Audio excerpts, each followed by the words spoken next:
እስራኤል ዛሬ ቅዳሜ ለእሁድ ስትናወጥ አድራለች። በእርግጥም ከፍተኛ ችግርና ጭንቀት ውስጥ እንደነበረች የሚጠቁሙ መረጃዎች ከግራም ከቀኝም መውጣታቸውን ቀጥለዋል። በርካቶች የአሸባሪ ጥቃት ነው ያሉትን ማዕከላዊ እስራኤል ስታስተናግድ አድራለችም ደግሞ እጅጉን የአሜሪካ መንግስትን ሳይቀር ያሳሰበ ሆኗን እየተባለ ይገኛል። ሐማስ እንደዚህ አይነቱን እንቅስቃሴ እጅጉን የጀግኖች ወይም ደግሞ የአርበኞች በሚል ስም ሰጥቶታል። በተለይም ደግሞ በኮቻቪየር አካባቢ የተሰነዘረው ጥቃት እስራኤልን ያስደነገጠ የዜጋዋን ህይወትም የቀማ ሆኖ ተመስክቧል። ሐማስ በጉዳዩ ላይ የተለያዩ ሀሳቦችን አስተዋል። እስራኤል በጋዛና እንደዚሁም ደግሞ በዌስት ባንክ ለምትፈጽመው ጥቃት አጸፋዊ ምላሽ ነው የሚል ሀሳቡን በግልጽ አስቀምጧል። በዚህኛው አካውን አንድ ሰው ህይወቱን አጥቷል። 5 የሚሆኑ ደግሞ ጉዳት ደርሶባቸዋል። ከተጎጂዎቹ መካከል ደግሞ ጥቃቱን ያስተናገዱት ወይም ገፈቱ ቀማሽ የሆኑት በተጠናቀቀና አንድ ላይ ሆኖ በትብብር መልክ በተሰናዳ የጥቃት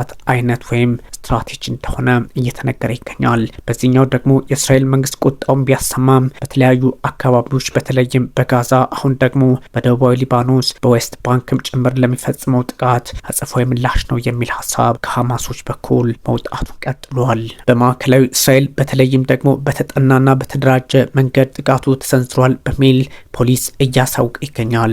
በሻሮን ቀጠና ወይም ክልልና ግዛት አካባቢ ያለው እንቅስቃሴ እሁድ አዳሩን እጅግ ከባድ ነበረ፣ ዜጎችን ፈተና ውስጥ ገብተዋል በሚል የሀገሪቱ ኢመርጀንሲ አገልግሎትና ፖሊስ በይፋ አስቀምጧል። የእስራኤል ጦር በተለያዩ አቅጣጫዎች በተበተነበት አጋጣሚ ማዕከላዊ እስራኤል ደግሞ ከፍተኛ ጫና ውስጥ ነበረች ተብሏል። በርካታ ጥቃቶች በሀገሪቱ በሙሉ በሚባል ደረጃ በተደራጀ መንገድ አድርገውብናል በሚል i24 አስነብቧል። በዚህኛው አጋጣሚ ደግሞ የተቀሰቀሰው ወይም የመጀመሪያው ተኩስ የተሰማው በነዳጅ ማደያ ጣቢያ ላይ ነበረ ወይም ደግሞ መግቢያው አካባቢ በኮቻቪየር ላይ ነው ተብሏል።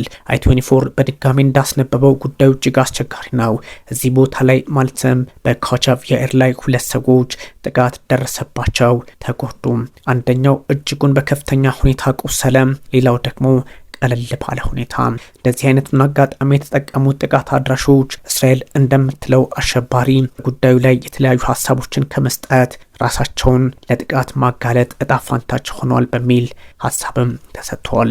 ጥቃት አድራሾቹ በዚህ አጋጣሚ እዛው ቦታ ላይ አልቆሙም። ከኮቻቪየር ተነስተው ወደ ሱር ኢዛቅ ተንቀሳቀሱ ተብሏል። 2 ተጨማሪ ሰዎችም እዛው አካባቢ ጥቃት ደረሰባቸው፣ ተጎዱ።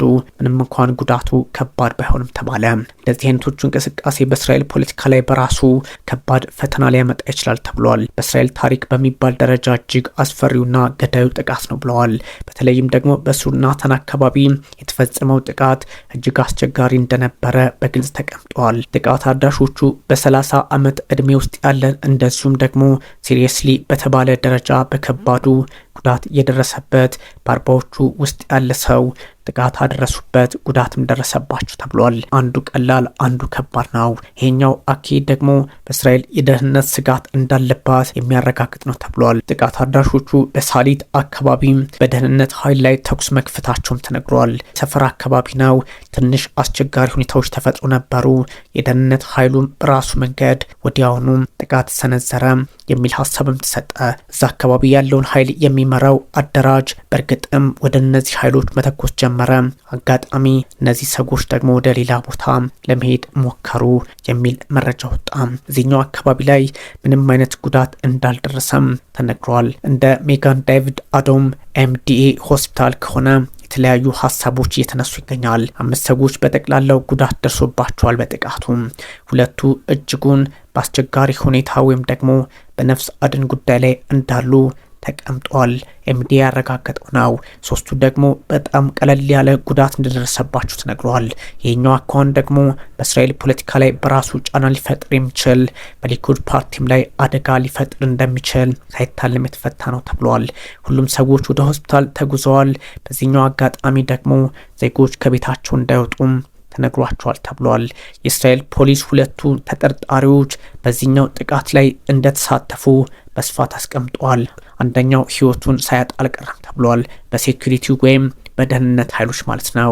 በሌላ አጋጣሚ ደግሞ የደህንነት ኃይሎች እንደሚያስቀምጡት ከሆነ ይህኛው ጥቃት የተሰነዘረው አረብ እስራኤል ዜግነት ባለው ዜጋ እንደሆነ ተነግሯል። በተለይም ደግሞ በታይባ ከተማ የሚኖር እንደሆነ ተነግሯል። የእስራኤል መታወቂያ እንዳለውም ተነግሯል። በሌላ በኩል ደግሞ የፍልስጤሙ ሐማስ ይህኛውን እንቅስቃሴ አድንቆ መጻፉ ምናልባትም በጋዛ ላይ ሌላ አይነት አስቸጋሪ ሁኔታዎች ሊፈጠሩ እንደሚችሉ ይጠቁማል ተብሏል።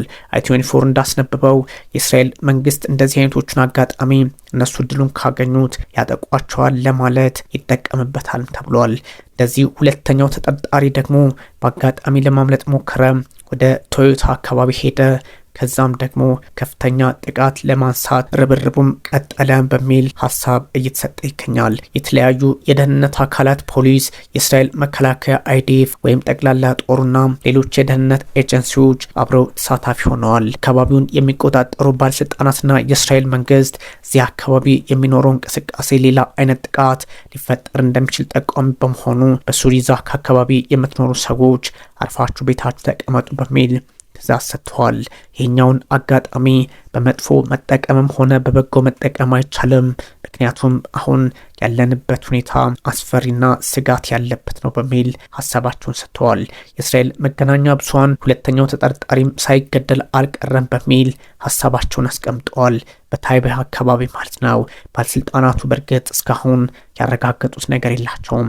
የደህንነት ኃይሎች በተለየ አጋጣሚ ኃይላቸውን እያጠናከሩ በሻሮን ግዛት ደግሞ የተለያዩ እንቅስቃሴዎችን በማድረግና ምርመራውን በመቀጠል ላይ እንደሆኑ እየተነገረ ይገኛል። በዚህኛው ሁኔታ ደግሞ መንገዶችም ተዘግተዋል። ዜጎችም ከቤታቸው እንዳይወጡ ትዕዛዝ ተሰጥቷቸዋል። ትንሽ አስቸጋሪ የሚሆነው በሐማስ በኩል የተሰጠው አስተያየት ነው ተብሏል። ጥቃቱን እስራኤል በተለያዩ የመካከለኛው ምስራቅ አካባቢዎች በተለይም በዌስት ባንክና ጋዛ እንደዚሁም በሊባኖስ ለምትፈጽመው ጥቃት ምላሽ ነው በሚል አስቀምጡታል። በተለይም ደግሞ በጋዛ ሰርጥና በዌስት ባንክ ለሚፈጸመው ግፍ ምላሽ ነው ብሎታል። እንደዚህኛው አይነት መግለጫዎች ደግሞ በሁለቱ ኃይሎች መካከል ያለውን መካረር ሌላ አቅጣጫ እያሰጠው የሚሄድ በእርግጥም ሁለቱ ኃይሎች አይንና ናጫ ሆነው ሊቀጥሉ እንደሚችሉም ጠቋሚ ያደርገዋል። የእስራኤልና የፍልስጤማውያን ፍጥጫ እጅግ ረዥም ጊዜ የወሰደ በተለይም እስራኤል ከተመሰረተችበት ከ1948 እንደ ፈረንጆቹ አቆጣጠር ጀምሮ እንደሆነ ይነገራል። በመካከለኛው ምስራቅ ፍልስጤም ለሁለት ተከፍላ የአረብና የአይሁዳውያን አገራት እንዲመሰረቱ ከተወሰነ በኋላ ፍጥጫና ጦርነት በተለያየ መጠን ከፍና ዝቅ እያለ የቀጠለበት አጋጣሚም ተፈጥሯል። እንደዚህ አይነቶቹ ጥቃቶች ደግሞ የእስራኤልን መንግስት ዋጋ ሊያስከፍለው ይችላል ቢባልም በአሁኑ መንገድ ግን ፍልስጤማውያንን አገር አልባ አድርጎ ሊቀጥል እንደሚችል ይነገራል። በእስራኤልና በፍልስጤም ኃይሎች መካከል ጦርነትና መጠቃቃት የተለመደ የተደጋገመ የቀጠለ ሆኗል። የሐማስን ጥቃት ተከትሎ ደግሞ እስራኤል በጋዛ ላይ እያካሄዳችው ያለው ጦርነትና ዘመቻ በርካቶችን እያስቆጣ ይገኛል። አሁን ደግሞ እስራኤል ላይ ለተፈጸመው ጥቃት ሐማስ እሰይ ደግ አረጋችሁ ማለቱ ትንሽ ሁኔታውን ሊያወሳስበው እነ ጠቅላይ ሚኒስትር ቤንያሚን ኔታንያሁም ለቅድመ ሁኔታ ተጠቅመው አደገኛ ጥቃት ሊፈጽሙ እንደሚችሉ ይገመታል። የፍልስጤሙ እስላማዊ ታጣቂ የፈጸመው ድንገተኛ ጥቃት የተቀናጀና መጠነ ሰፊ በመሆኑ እስራኤላውያን መደንገጣቸው የሚዘነጋ አይደለም። ታዲያ የኔታንያሁ መንግስት ደግሞ ቁጣውን ከፍ በማድረግ ጥቃቶቹን አጠናክሮ በሌላ አቅጣጫ እንደወሰዳቸው የሚታወስ ነው። ታዲያ ከ72,000 በላይ ፍልስጤማውያን ወይም የጋዛ ሰዎች ደግሞ እንዲያልቁ አደገኛውን ምክንያት ፈጠረ። በዮርዳኖስ ወንዝና በሜዲትራኒያን ባህር መካከል ያለው እንዲሁም ኦቶማን ቱርኮች ቁጥጥር ስር የነበረው የፍልስጤም አካባቢ በሙስሊሞች በአይሁዶችና በክርስቲያኖች ዘንድ እንደ ቅዱስ ቦታ መታየቱ በዚህ አይነቱን ውጥረት እያባባሰው እንደሚቀጥል ገሃድ ያደርገዋል።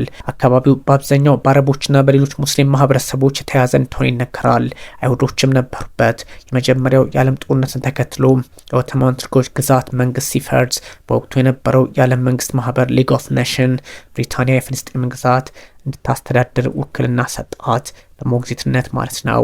በዛ አጋጣሚ እንዲህ ያለ የቀጠለው የፖለቲካና ወታደራዊ ሄድና መለስ ዛሬ እጅግ አስቸጋሪ ሁኔታ ለጋዛውያን ህይወት መቀጣያ ለራሷ ለእስራኤልም የደህንነት ስጋት ሆኖ እንዲቀጥል በር ከፍተዋል።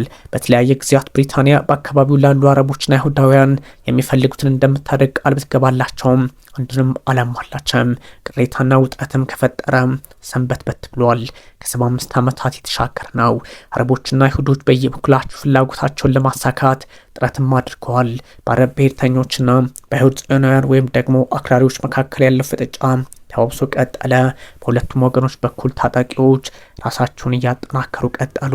ያም ግን የሚያሳየው የሚጎዳው ዜጋውና ዜጋው ብቻ እየሆነ መጣ። በአውሮፓውያኑ 1920ዎቹና 1940ዎቹ አውሮፓ ውስጥ ከሚደርስባቸው ጭቆና ለመሸሽ እንዲሁም በሁለተኛው የዓለም ጦርነት ወቅት በአይሁዳውያን ላይ ከተፈጸመባቸው የጅምላ እልቂት በኋላ መጠለያ አገር ፍለጋ ወደ መካከለኛው ምስራቅ የሚገቡት አይሁዶች ቁጥር በመጨመሩ በወቅቱም ጦርነት እንደነበረ የሚታወስ ነው። በአይሁዳውያንና በአረቦች መካከል ግጭት እየጨመረ በመጣበት ሰዓት አሁን ደግሞ የጋዛው ጉዳይ ሲደመር የዌስት ባንኩ በማዕከላዊ እስራኤል የተፈጸሙ ጥቃቶች ማሳያዎቹ ሁኔታዎች መልካቸውን እየለወጡ እንደሚቀጥሉ At noon today, I convened the heads of Israel's security organizations and authorized a surgical precision strike on the terrorist chiefs of Hamas. These are the same terrorist chiefs who planned, launched, and celebrated the horrific massacres of October 7th. Now, they were meeting in the same place, exactly the same place, where they celebrated this savagery almost 2 years ago. At the beginning of the war, I promised that Israel would reach those who perpetrated this horror. And today, Israel and I have kept that promise. On this day, as in previous days, Israel acted wholly independently, and we take full responsibility for this action. And this action can open the door to an end of the war in Gaza. Israel has accepted the proposal put forward by President Trump to end the war, beginning with the immediate release of all our hostages, which have been held in the dungeons of Gaza for 700 days. If President Trump's proposal is accepted, the war can end immediately.